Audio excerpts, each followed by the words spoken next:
Hola mi gente, welcome back to Sticky Counters. Today we're going to focus on 3 different types of agave spirits and how they taste and how you can use them in a cocktail. So let's get into it.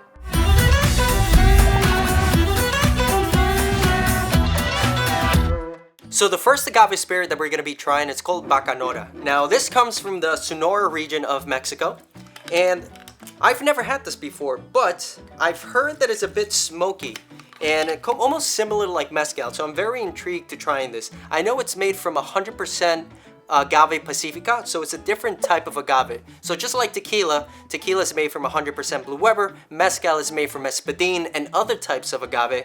This one specifically is made from agave pacifica. And again, because of the region, it cannot be called tequila or mezcal, it has to be called Bacanora.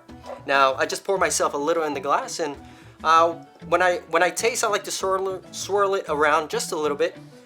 Give it a nice smell, but every time you smell it, you want to open up your mouth and smell it, or else you're going to burn all the hairs that you have in your nose. Alright, let's taste it. Okay, so definitely smoky, so you're going to have that similarities to mezcal, but the smoke really dies down pretty quick, so you're getting that nice punch of smoke, but then it kind of disappears. Now, in my head, because I'm a cocktail guy, like what can you make with this type of spirit? And automatically, if there's smoke but it dies down, I think of something refreshing. So let's talk about a classic cocktail called the Paloma. Now, a Paloma is made from tequila, grapefruit juice, lime, agave, and club soda. Well, at least that's my version. The original version is just tequila and grapefruit soda. I like to make things a little bit more difficult, but it definitely makes a difference when making the cocktail.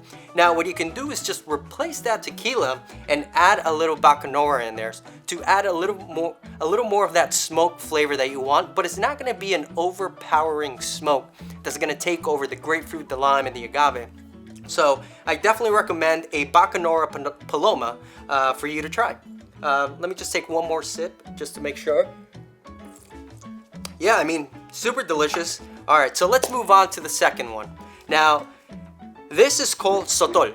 The company is called Hacienda de Chihuahua Sotol.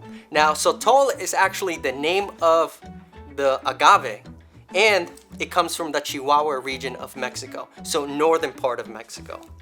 So I'm just gonna pour myself a little bit.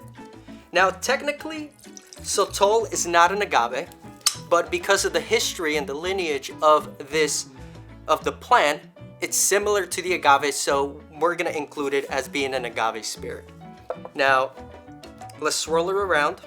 Don't forget to open up your mouth, or else you're gonna burn those those nose hairs. I don't think you want that, unless you have hairy nose, whatever.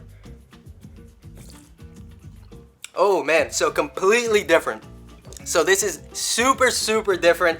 I mean, this was smoky. This is literally like biting into like a sugar snap pea, celery, super earthy. And I think it's because the northern part of Mexico, like that Chihuahua, is it's a desert. So it's very dry and it's super clean. It goes in with a lot of flavor. It doesn't die down automatically. You still get those herbal qualities throughout the whole sip. Now again, me being a cocktail guy, how the hell can I mix this into a cocktail? Well, automatically, I think of a veggie cocktail. Me being in the Garden State, you know, we have a lot of farms around, and I love making cocktails with veggies. So you have your beets, you have your sugar snap peas, celeries. Those herbal veggies will go very well with this. So off top of my head, I think I would mix this with maybe some fresh carrot juice, some maybe beet juice, maybe sugar snap pea, maybe add a little bit of lavender simple syrup, some fresh lime juice. I know I'm getting complicated, but doesn't matter. Why? Because if you subscribe to this channel, I will make sure to show you how to make those delicious cocktails. And also, now that I'm looking at the bottle, it is organic, it's kosher. I mean, that's fantastic. And it was established in 1881 with, I mean, it is 90 proof, but it doesn't taste hot. It's just super smooth. So now let's move on to the next one, which is Rebel Avila. Now this beauty is made from 100% Blue Weber agave, just like tequila, but it is not called tequila. Why? Because it does not come from the 5 places of Mexico. Now, if you want to know what those 5 places are, please make sure to hit that link up there and you will be able to see where tequila is actually made from. This beauty comes from Morelos, Mexico. So again, the climate, the soil from different parts of Mexico is going to yield a different type of agave spirit or tequila or, you know, sotol or bacanora. Now let's pour a little into the glass. Let's give it a little swirl. Open your mouth and taste. I mean, again, delicious. This is actually probably my favorite one out of all three. This one is actually a blend of 50% roasted agaves and 50% steamed agaves. So they bring it together and they distill it. But it is a triple distilled product, super smooth. I would actually drink this with no ice, just by itself. And again, it's made from 100% Blue Barber agave, not called tequila because it comes from Morelos, Mexico, and it's called Avila. So this is a new type of agave spirit. I mean, you can make it into a cocktail, but I actually like sipping on this. It's very crisp, it's light, not refreshing, but it kind of just coats your mouth really, really nicely, and it's something that I enjoy. But now let's talk about a cocktail. What can you make with this? So automatically, super clean, crisp. I think you don't have to add too many ingredients to this because the product already speaks by itself. So I'm thinking of lighter ingredients. So let's see, maybe some like white cranberry juice would be nice in this instead of like regular cranberry juice. Why? Because the white cranberry is just a little bit light. It's not gonna overpower the flavor profile of this. One of my favorite cocktails of all time is a margarita.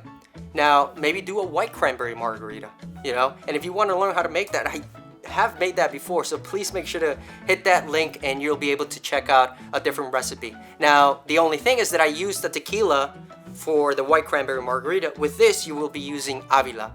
But I think those flavor profiles would go really well in making this. So again, Avila, lime, white cranberry, and a little bit of sage. So all those flavors are light, refreshing, crisp to really keep the integrity of that bottle in the drink, even though you're mixing it.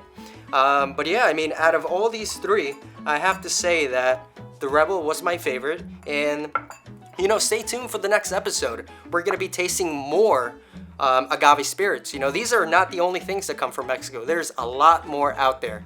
So please make sure to hit that like button, give it a thumbs up. If you have any questions, leave it in the comments. You know, it could be about this, or if you want me to talk about different types of agave spirits, let me know in the comments. And if you want to see more content like this, hit that subscribe button. And yeah, let's get it. Cheers.